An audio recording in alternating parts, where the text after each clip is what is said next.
मोहब्बत की दुकान में मुनाफा भी हो रहा है और उसके बाद भी कोहराम में मचाया जा रहा है। चुनाव में क्या वादा किया था कि हर परिवार की एक महिला को 1 लाख रुपए देंगे। बजट आया, हमारा रेवेन्यू रिसीव्ड कितना है? 26,80,000 करोड़। जितने भी आरोपी विदेश में भ्रष्टाचार के आते हैं वो कांग्रेस के ही प्रथम परिवार से कनेक्टेड क्यों आ जाते हैं? ये विदेशी कंपनियों से कौन सा याराना है कि भारत के हर आर्थिक संस्थान के ऊपर कांग्रेस का निशाना है। मोहब्बत की दुकान में मुनाफा भी हो रहा है और उसके बाद भी कोहराम में मचाया जा रहा है।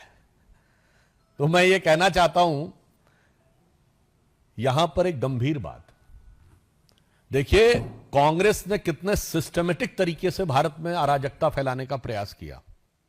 सबसे पहले उन्होंने आरोप किस पे लगाया था? एलआईसी पे। भारत के आम आदमी का सबसे ज्यादा पैसा इंश्योरेंस में किस में लगा है? एलआईसी। तो उन्होंने कहा एलआईसी बर्बाद हो गई। फैक्ट क्या है? एलआईसी ने पिछले तिमाही में 17,000 करोड़ का प्रॉफिट दर्ज किया, जो एलआईसी का ऑल टाइम है। दूसरा उन्होंने किस पे आरोप लगाया? State bank of India.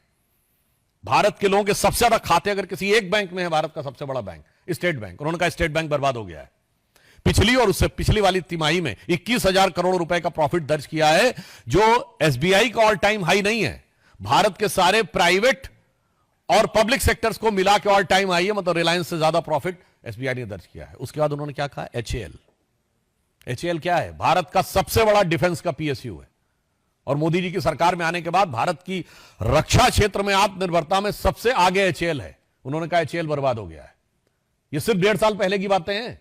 2023-24 HAL का रेवेन्यू 29,000 करोड़ रुपीस है, जो ऑल टाइम हाई है, और 80,000 करोड़ का उनका पाइपलाइन में है। उसके बाद अब सेबी के ऊपर अटैक। तो हमें यह साफ समझ में आता है कि भारत के हर उस आर्थिक संस्थान के ऊपर आक्रमण है जिसके की द्वारा भारत की आर्थिक शक्ति और आर्थिक संपन्नता उभर कर सामने आती है। और उसके बाद आप याद करिए, चुनाव में क्या वादा किया था कि हर परिवार की एक महिला को 1 लाख रुपए देंगे। कितने परिवार हैं? 140 करोड़ की जनसंख्या, 4.5 पर्सन पर फैमिली है। 4.5 से डिवाइड करिए, 31 करोड़ के आसपास आएगा। और अभी बजट आया, हमारा रेवेन्यू रिसीव्ड कितना है? 26,80,000 करोड़, यानी 27 लाख करोड़ से कम भारत सरकार की आमदनी है। और कहते थे 31 करोड़ परिवारों में लगभग सभी को 1-1 लाख दे देंगे, यानी 31 लाख करोड़ रुपया बांट देंगे। और बहुत से गरीब और कम शिक्षित लोगों को वो भरमाने में सफल हो गए। ये साफ बात देख लीजिए कि ये आर्थिक अराजकता फैलाने का लक्ष्य है कि नहीं। और साथ में कौन? मैं कांग्रेस से पुनः ये बात जो कह चुका हूं रिपीट करना चाहता हूं, हमेशा विदेशी कंपनियों के साथ आप क्यों खड़े रहते हैं?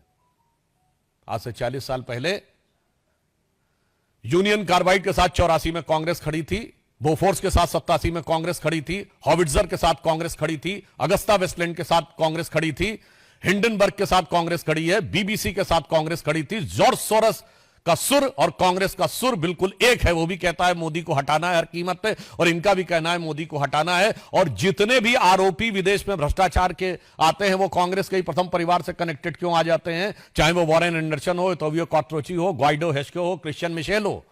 तो मैं कहना चाहता हूं ये विदेशी कंपनियों से कौन सा याराना है कि भारत के हर आर्थिक संस्थान के ऊपर कांग्रेस का निशाना है।